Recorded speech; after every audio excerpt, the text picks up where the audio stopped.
कर दिया मोदी जी ने ऐसा? आप जो मोदी जी ने ये कर दिया कि पाकिस्तान जैसे लोगों की आंखें बंद कर दी। हमसे आंख मिलाओगे तो आंखें निकाल देंगे, ये है उसका अपना जौहर। ऐसा है बेटे, और बहुत सारी चीज़ें हैं। हम सिर्फ दो ही चीज़ें बताएंगे आपको। एक तो ये हमारे देश में जो पहले था व्यक्तित्व जिस प्रधानमंत्री का, आज इसका उन 9 में से एक जो है अपना दिखाया कि मैं प्रधानमंत्री के लायक हूँ। लेकिन बाबूजी आप जैसे कह रहे हैं कि आज पाकिस्तान हमें आंख नहीं दिखा सकता, राजघाट से प्रियंका गांधी अभी बोली थी कि भाई मोदी सबसे कायर प्रधानमंत्री देश को मिला है। असल में क्या है, इनके माता पिता और जो भी कुछ थे, मैं उनको भी बुरा नहीं कहता, क्योंकि जो उनमें ताकत थी उन्होंने कर दिखाया। हमने 3 लड़ाइयाँ लड़ी, ठीक है। पहली लड़ाई में क्या हुआ, 25 से 30 हज़ार आदमी मरवा दिए गए। क्या हुआ, हमने 14,000 वर्ग मील जगह उसके नाम लिख दी और कह दिया जी हमें चाइनीज़ भाषा नहीं आती। ये हमारे प्रधानमंत्री का काम है। उस समय पंडित नेहरू प्रधानमंत्री, नाम लूँगा मैं उसका, आप क्यों घबराते हो? मेरे पास तो उनका इतिहास वो है कि खुद वो मुसलमान है, आया मैं मुस्लिम। नेहरू ने बोला, लिखित में बता सकता हूँ आपको, लिखित में बता सकता हूँ। इंग्लैंड के किसी भी पुरातत्व विभाग में जाओ, अमेरिका कहीं जाओ, उनके बीच में बैठ के इसने लिखा है, क्योंकि अंग्रेज़ों ने कहा था कि हम आपको राज्य नहीं देंगे हिंदुस्तान का। क्यों? क्योंकि यहाँ सब मुसलमानों की रियासत है, हमने उनसे लिया है। ऐसा बोला था। फिर इन्होंने जाकर 1 घंटा दो, 1 घंटे के बाद आए, उन्होंने फिर कहा हम आया मैं मुस्लिम। लेकिन जो अब नैरेटिव सेट किया जा रहा है वो ये किया जा रहा है कि भाई मोदी को अगर कोई डिफीट कर सकता है, कोई हरा सकता है, सिर्फ राहुल गांधी में वो क्षमता है। अब आप जो बात करते हैं क्षमता, ये है कि ये पार्लियामेंट में बैठ के आपको आंख मार रहा है। क्या क्षमता है इस बच्चे की? आपको क्या उसकी क्वालिटी नज़र आती है? 10 जगह गया, 1 से लेके ऊपर तक गया, नीचे भारत जोड़ो, कौन सा भारत जुड़ गया? कभी उसको नाम लो, पटेल का, जिसने 425 रियासतों को कितनी देर में मिलाकर वो जोड़ा। क्या इसके पास है वो ताकत, है ये बुद्धि है? हम ये मानते हैं भगवान करे तुम काम करो देश के लिए, परंतु किसके लिए? ये गरीब आदमी बैठे हैं ना, इनको बांटो, लगे कि ये किसी का आदमी है, ये किसको पैसे बांटे? आप बैठे हैं, ये मुझे पता है, ये कम से कम आप जैसे लोग 10,000 दिल्ली में घूम रहे हैं, उनके पास पैसा कैसे चला जाएगा? जब दोगे तो तब आप काम करवा रहे हो ना। तो फिर इनके पास क्यों नहीं गया?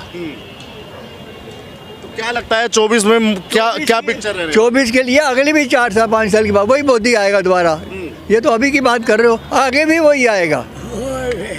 कह रहे हैं कि भाई मोदी जी के पास वो अनुभव नहीं है जो कांग्रेस के पास अनुभव। जो कांग्रेस के अनुभव है, और बताता हूँ अब आपको। कांग्रेस ने अनुभव ये किया कि आपको 65 की लड़ाई के बाद जो शास्त्री जी गुजर गए, तो उसके बाद कौन सा ऐसा हुआ 71 में कि जो हमने वादा किया था, जो ताशकंद समझौता किया, क्या पूरा किया? हमने 90,000 आदमियों को भोजन खिलाया 2 साल, पाकिस्तान के मुसलमानों नहीं, पाकिस्तान की सेना को, और पका के उनको वापस कर दिया, समझौता रद्द कर दिया उन्होंने। ये है कांग्रेस। जैसे अभी ये युवा कह रहे हैं कि भाई आज के समय में बेरोजगारी बहुत है, जब से मोदी का टाइम आया बेरोजगारी को मैं बहुत बढ़िया बताता हूँ। ये बच्चे अपने टेलीफोन लेके चलते हैं, कहाँ से आया?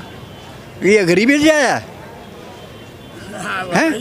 जिन लोगों के पास झुग्गी झोंपड़ी वाला नहीं, झल्ली वाला टेलीफोन करता, मालिक जी मैं अभी सामान लेके आ रहा हूँ, वहाँ आऊँगा तो कौन ये गरीब है?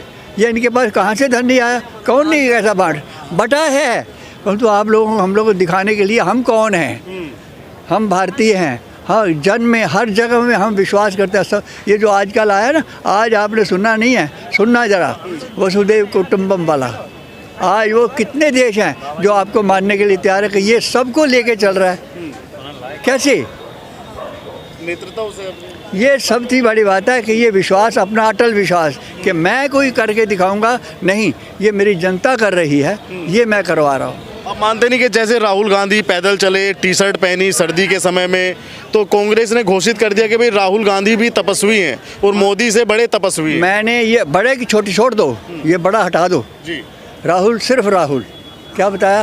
राहुल सिर्फ राहुल। हाँ, और उससे आगे कुछ नहीं, तपस्वी भी नहीं ना। किस बात का? गाड़ियाँ 10 से आगे जा रही थी, एक पीछे जा रही थी, बीच में चल रहा था। कौन सा तपस्या कर ली इसने? कन्याकुमारी से नीचे तक पैदल चला है ये, आप क्या समझते हो? भूखा मर जाएगा 2 दिन में। किन के साथ चला है? अमीर आदमियों के साथ, जिन लोगों ने 10-10 लाख 20-20 लाख की गाड़ी लेकर चले थे, उनके साथ चला है ये। नाश्ता कहाँ किया है? 5 स्टार होटलों में, तुम कहते हो उनके साथ भी क्या चलेगा? ये किसको जोड़ रहा है, तोड़ रहा है? गरीब आदमी वहीं रह गया, अमीरों को जोड़ के फिर ये अपने हिसाब से, जैसे कांग्रेस से लेके, और कुछ नहीं बताऊंगा, सिर्फ इंदिरा गांधी का काल बताऊंगा, मर जाओगे। वो रानी झांसी बन गई 71 की लड़ाई के बाद, है मेरे पास बात उसकी भी, परंतु जो चीज़ें उन्होंने की आपके सामने एक पेश कर दिया। उनके मरने के बाद ये सिखों की हत्या क्यों हो गई? क्यों लगातार गली गली मरवा दिए गए सिंह? अच्छा, आप मुझे ये बताइए, जैसे आप कह रहे हैं कि भाई पंडित नेहरू के ज़माने में हमने चाइना दे दिया था, तो वो तो अभी भी कहते हैं कि भाई चाइना तो अभी भी मोदी ने डर के दिया है। ये डर की आपके मन में, ये जिनके बोल रहे हैं उनके मन में डर है, हमारे मन में डर नहीं। हम कल ये जो पाकिस्तान का हिस्सा लेने वाले हैं, ये हिंदुस्तान बनेगा, पूरा अखंड भारत बनेगा। क्या बोला मैंने? ये जो चीन के पास है, हम तिब्बत तक जाएंगे। क्या बताया मैंने?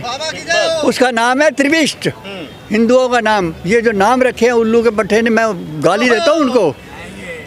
जो भारतवर्ष की धरती पर नाम उल्टे सीधे रख रहा है ना, उसको अपनी जात ही नहीं पता। बोल रहा हूँ मैं। और जो चीज़ें आती हैं ना, उनके लिए अध्ययन करो। हम राहुल से भी कहेंगे, भैया तू अपना भारतवर्ष का इतिहास पढ़, उसके बाद तो चल, देख तेरे साथ कितने लोग चलते हैं। पंडित नेहरू को संसद भवन में डॉक्टर मुखर्जी ने एक पुस्तक दे दी, बाबू जी आप फूल लगा के चलते हो, भारतीय इतिहास पढ़ के आप निर्णय करो कि हम क्या कर रहे हैं। बाबू जी तीसरे महीने उसको मरवा दिया कश्मीर में। आपको क्या लगता है 24 में कौन आना चाहिए इस बार? जो चल रहा है वही आएगा, जो चल रहा है वही वही आएगा, वही आना चाहिए। वही आएगा। क्यों आना चाहिए? क्यों आप तीसरी बार भी स्वीकार करना चाहते हैं मोदी को? जो काफी लोग नहीं कर पाए वो योगी और मोदी जी कर रहे हैं। नेता है क्या जो ताली बजा रहे हैं, उनको और कुछ काम जो लोगों ने सोचा भी नहीं था वो हो चुका है। आगे आने वाले वक्त में जो अपनी भारत सीमा छूट गई थी वो भी लाने के प्रयास में है। मेन मुद्दा ये है, और भारत जहाँ था वहीं है। आप और देशों में देखिए कैसी बदहाली आई है, और अपने यहाँ पे देखिए सब मैनेजमेंट है। ऐसा नहीं है कि आदमी परेशान हुआ हो, और जो परेशान हुआ उसे मदद भी मिली है। कह रहे हैं कि मोदी जी ने अच्छे दिनों का वादा किया था और आज इतनी महंगाई चरम सीमा पे है, बुरे दिन आ गए। अब वो उनका मैनेजमेंट है, वो कैसे करेंगे? ये उनका मैनेजमेंट कैसे करेंगे? अगर और कोई सरकारें होती तो क्या होता? यूपी में देखिए जाके कितना परेशानी में आदमी था, एक दूसरे को आदमी दबाता था। आज कम से कम फ्री होके आदमी घूम सकता है, पहले नहीं घूम सकता था। ठीक है भाई। पहले के टाइम में आदमी दबा रहता था, आदमी डरता था। रात में 2-2 बजे तक आपने घर पे जा सकता है, पहले ये चीज़ नहीं थी। आदमी को डर रहता था, हम 9 बजे के बाद निकलें, ये पता लगा किसी से लड़ाई हो जाएगी तो वो लड़ाई में क्या होगा आगे चल के। कहने का मतलब ये है। तो पहले से और अब में काफ़ी फ़र्क है, और धीमे धीमे करके आएगा भी। अब किसी चीज़ को ख़राब हो जाती है तो उसे बदलने में बहुत टाइम लगता है, ऐसा नहीं है कि एकदम हो जाए।